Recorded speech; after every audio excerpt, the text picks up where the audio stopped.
కాపాడండి కాపాడండి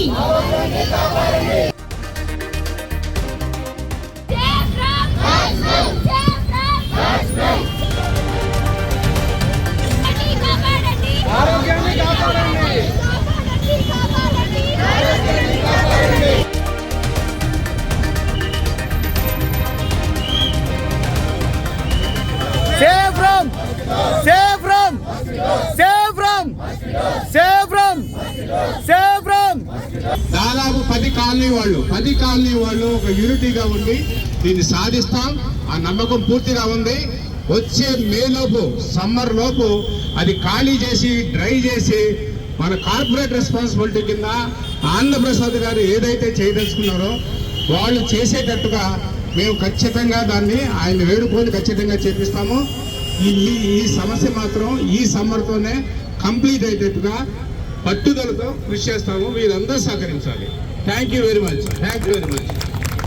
ఈరోజు ఈ 10 కాలనీస్ జాక్ అని ఒకటి పెట్టుకొని ఓన్లీ ముఖ్యంగా మూడు విషయాల మీద రోడ్డు మీద ఎక్కడం జరిగింది. ఒకటి, ఎంటమాలజీ డిపార్ట్మెంట్ వారి డ్యూటీ వారు చేయట్లేదు. రెగ్యులర్గా స్మోకింగ్ కనుక చేసి ఉంటే అది దోమలు కంట్రోల్ అయ్యేది. అది దోమలు విపరీతం అయిపోయినాయి. సిటీ అంతా విపరీతం అధ్వానం ఉంది. రెండోది, ఇది పెద్ద 1 లక్ష 2 లక్షల మంది ట్రాఫిక్ మూమెంట్ ఉండే రోడ్డు.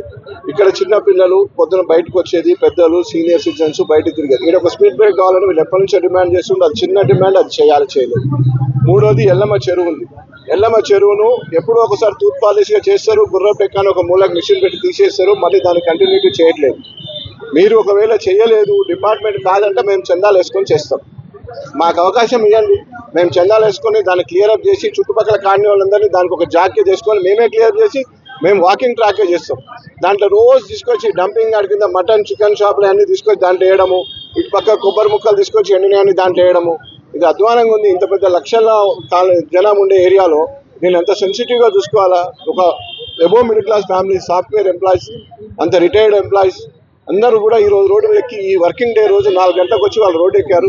దయచేసి మీరు అందరూ కావాల్సిన కన్సర్న్ డిపార్ట్మెంట్ దృష్టికి తీసుకుపోండి. దీనికి ఏదో ఒక మార్గం అయితే కనుగొనాలా. లేకుంటే మేము రెగ్యులర్గా ఇది మొదటి రోజు, దీని కంటిన్యూటీ అది క్లియర్ అయ్యే వరకు మేము ప్రాసెస్ చేస్తూనే ఉంటాం. దయచేసి మీరు కూడా కన్సర్న్ డిపార్ట్మెంట్ దృష్టికి తీసుకుపోవాలని కోరుకుంటాం. దీంట్లో రాజకీయం లేదు, ఇంకో కోణం లేదు. ఇది నేను కూడా ఇక్కడ శిల్పాపురం రెసిడెన్సీని, నేను రెగ్యులర్గా రోడ్డు మీద తిరిగే నేను ఒక మెంబర్గా చెప్తున్నా. మీరు దయచేసి దీన్ని వేరే విధంగా అనుకోకుండా entomology department day by day, every day by day అన్ని కాలనీలు తిప్పండి. ఆ చెరువుల గుర్రపు డెక్క ఉంది, దాన్ని అర్జెంట్గా క్లియర్ చేయండి. చేసి ఇంకోసారి ఈ ప్రాబ్లం రాకుండా స్మెల్ క్లియర్ అయ్యేటట్టు చేయండి. ఇన్ని వేల మంది, ఎన్ని వేల అపార్ట్మెంట్లు ఉన్నాయి, ఇన్ని లక్షల మందికి మీరు దయచేసి సహకరించండి. లేకుంటే మేము ఈ జాక్ పెట్టాము. ఈ జాక్లో ఈ 10-15 కాలనీలు ఇంకా కొత్త కాలనీలు జమ అయితే దీన్ని అంత ఈజీగా వదిలిపెట్టాము. ఇది క్లియర్ అయ్యే వరకు కంటిన్యూటీ చేస్తూనే ఉంటాం. Thank you. నా పేరు రాధాకృష్ణారెడ్డి. నేను భవ్యస్థుల ప్రెసిడెంట్గా చేస్తున్నాను. సో మేము ఈ సమస్య దాదాపు 9 ఏళ్ల నుంచి భరిస్తున్నాం. ఇక మా వల్ల రోడ్లు ఎక్కితే తప్ప ఈ సమస్య పరిష్కారం కాదని అందరం నిర్ణయించుకున్నాం. ఇది ఫస్ట్ యాజిటేషన్ మాత్రమే. నెక్స్ట్ మాత్రం ఇంకా కొంచెం సీరియస్గా ఉంటుంది, ఇంకా ఎక్కువ మంది వస్తారు. సో ఇది అయ్యేంత వరకు, ఈ స్మెల్, ఈ దోమలు పరిష్కారం అయ్యేంత వరకు మాత్రం మేము నిద్రపోము. ఖచ్చితంగా ఈ సమ్మర్ లోపు, మే లోపే ఈ లేక్ ఖాళీ చేసి దీని బ్యూటిఫికేషన్ స్టార్ట్ చేసేటట్టుగా చేయాలని మేము దృఢ నిశ్చయంతో ఉన్నాము. మేము అందరు అఫీషియల్స్ని కలుస్తాము. మళ్ళీ మా రిప్రజెంటేటివ్స్ని, మా పబ్లిక్ ఎమ్మెల్యే గారిని, కార్పొరేట్ కూడా కలుస్తాము. మళ్ళీ డిమాండ్ పెడతాము. లేదు అంటే మాత్రం మేము ప్రత్యక్ష కార్యాచరణ దిగుతాము. ఈ లేక్ను ఖాళీ చేసే బాధ్యత మాత్రం మేమే తీసుకుంటాము. డబ్బులు ఖర్చు అయినా సరే మేమే ఖాళీ చేసి దీన్ని క్లీన్ చేసే బాధ్యత తీసుకుంటాం. ఇంతకుముందు ఎవరైనా ఫిర్యాదు చేశారా? ఒక్కళ్ళకి కాదు, ఇరిగేషన్ డిపార్ట్మెంట్ ఎస్సీ గారికి ఇచ్చామండి, జిహెచ్ఎంసీ కమిషనర్ గారికి ఇచ్చాం, ఇక్కడ జోనల్ కమిషనర్ గారికి ఇచ్చాము. మేము ఇవ్వనాళ్ళు అంటూ లేరు, మేము మొక్కనాళ్ళు అంటూ లేరు. మేము చాలాసార్లు మా కార్పొరేటర్ గారికి చెప్పాము, మాకు చాలాసార్లు మా ఎమ్మెల్యే గారికి కూడా వినతిపత్రం ఇచ్చాం. ఎన్ని చేసినా కూడా మాకు ఎటువంటి ప్రయోజనం కనపడతలేదు. సేమ్ అదే బాధ, ప్రతి సంవత్సరం ఇదే అనుభవిస్తున్నాం. ఒక్క గంట కూడా మేము 6 తర్వాత బయట కూర్చోలేకపోతున్నాం. మాకు ఇంత మంచి పార్క్ ఉంది, మా పిల్లలు ఆడుకోవాల్సిన పార్కు.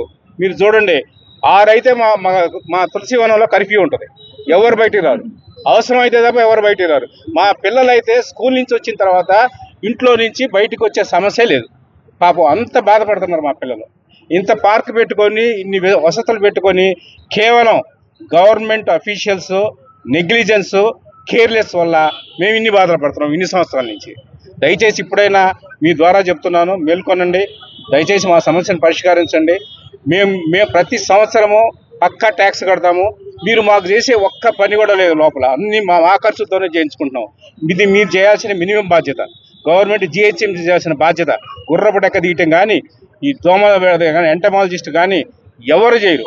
ఎంటమాలజిస్ట్ అడిగితే ఎస్సీని అడగమంటాడు, ఎందుకంటే అది టెండర్ అండి ఎవరినో పిలవాలంటాడు.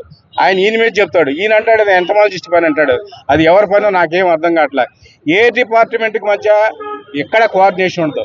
ఎస్సీ మన ఇరిగేషన్ డిపార్ట్మెంట్ అడిగితేనేమన్నా ఎంఆర్ఓ మీద చెప్తారు, వాళ్ళు ఇవ్వాలి మాకు సర్టిఫికెట్లు టీడీఆర్లు అయితే తప్పని.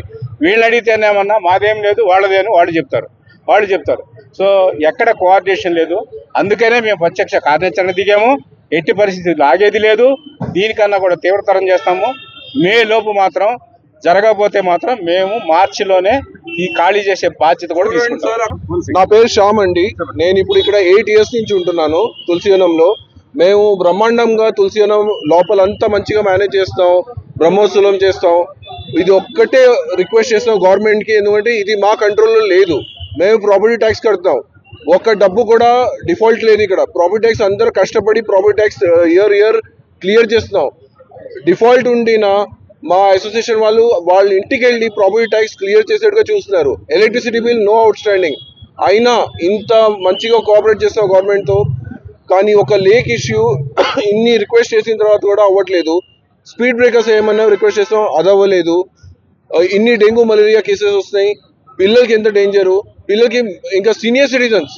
ఒక్క ఇన్సిడెంట్ డెంగ్యూది చాలా ఇష్యూ వాళ్ళకి, ఎందుకంటే వాళ్ళకి అసలు నెక్స్ట్ స్టెప్ అని ఉండదు.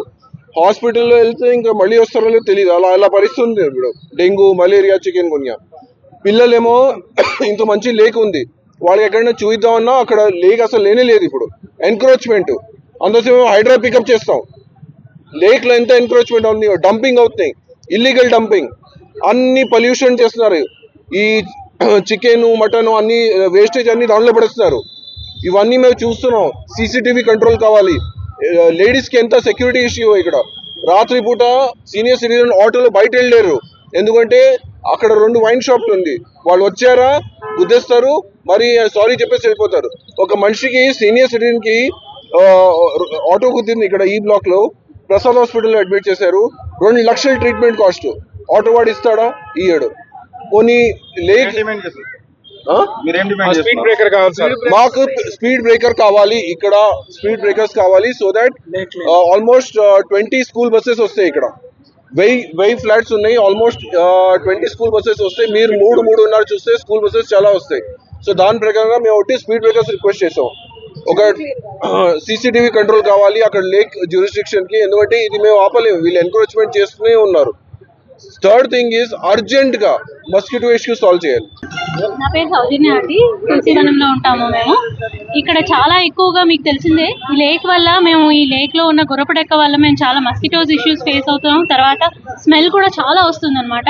చాలా సార్లు ఇది రిపోర్ట్ చేస్తూ వచ్చాం, కానీ ఇంతవరకు ఏ యాక్షన్ తీసుకోకపోవడం వల్ల మొత్తం అన్ని కమిటీగా ఫామ్ అయ్యి ఇక్కడ జేఏసీ అనేసి ఇక్కడ అందరూ కలిసి ఒక ప్రొటెస్ట్ లా చెప్తున్నాం అనమాట. మా అందరి కోరిక ఏంటి అంటే కనుక have a free, pollution free environment, foul free environment కావాలని చెప్పి కోరుకుంటున్నాం. ఎమ్మెల్యే దృష్టికి, కార్పొరేటర్ దృష్టికి ఎన్నోసార్లు గత 3-4 ఏళ్ళ నుంచి వారి దృష్టికి తీసుకెళ్ళడం జరుగుతుంది. అదే విషయంలో జయనగర్ కాలనీలో ఇక్కడ చెరువు పైకి ఉన్నటువంటి తక్కువ ధరకు అమ్ముకొని వాసన భరించలేక వాళ్ళు చాలా ఫేస్ అయ్యి మట్టెలు మొత్తం నల్లగా అయిపోతున్నాయి. తర్వాత గిన్నెలు, మన వెండి సామాను, గాలి కూడా మొత్తం చేంజ్ అయిపోతుంది. అదే కాకుండా వాసన భరించలేక కొంతమంది తక్కువ రేటు 60 లక్షలు 70 లక్షలు పోయేట్టు 35 లక్షలు కూడా అమ్ముకున్న సంఘటనలు చాలా ఉన్నాయి. ఒక చైతన్య అపార్ట్మెంటే ఉన్నది, అందులో 7 అమ్ముకొని పోయిందండి భరించలేక. అదే కాకుండా గుర్రపు లెక్క ఎన్నో పర్యాలు చెప్తున్నాం, వాళ్ళు తీసేదేమో తక్కువ, పెరిగేదేమో ఎక్కువ. దానివల్ల ఎన్నో ప్రాబ్లమ్స్. ఒకటే కాదండి, వాసన దోమలైతే ఇక చెప్పలేము, అది చెప్పే అసలు 6 గంటగా నిలబడండి ఒక్కసారి. మీరు ముక్కులకు, నోట్లకు దుర్గంధం, చెవులో అసలు కాదు, చెవులే కాదు నోట్లకే పోతుంటాయి, చెవులు ఏముంది. భరించలేక ఆరోగ్య సమస్యలు వస్తున్నాయి, తర్వాత దోమల సమస్యలు వస్తున్నాయి, ఎన్నో రకాలు వస్తువులు పాడైపోతున్నాయి, వెహికల్ కూడా అసలు దానివల్ల వాసన వల్ల కూడా ఆరోగ్యం దెబ్బతింటుంది. ఇవన్నీ భరించలేకపోతున్నాం. ఎన్ని 3-4 సంవత్సరాలు ఒకసారి అయితే టీఆర్ఎస్ మీటింగ్ లేదు, 5,000 మంది మీటింగ్లు, కార్యకర్తల మీటింగ్లు కూడా వారి దృష్టికి తీసుకెళ్ళడం జరిగింది. అన్నీ అయితే చేస్తామని చెప్తున్నారు. ఆ డ్రైనేజ్ అని శాంక్షన్ అన్నారు, ఆ కాంట్రాక్టర్ 4 కోట్ల బిల్లు పెండింగ్ ఉందట, మధ్యన కొంతవరకు వేశారు, అది ఆగిపోయింది.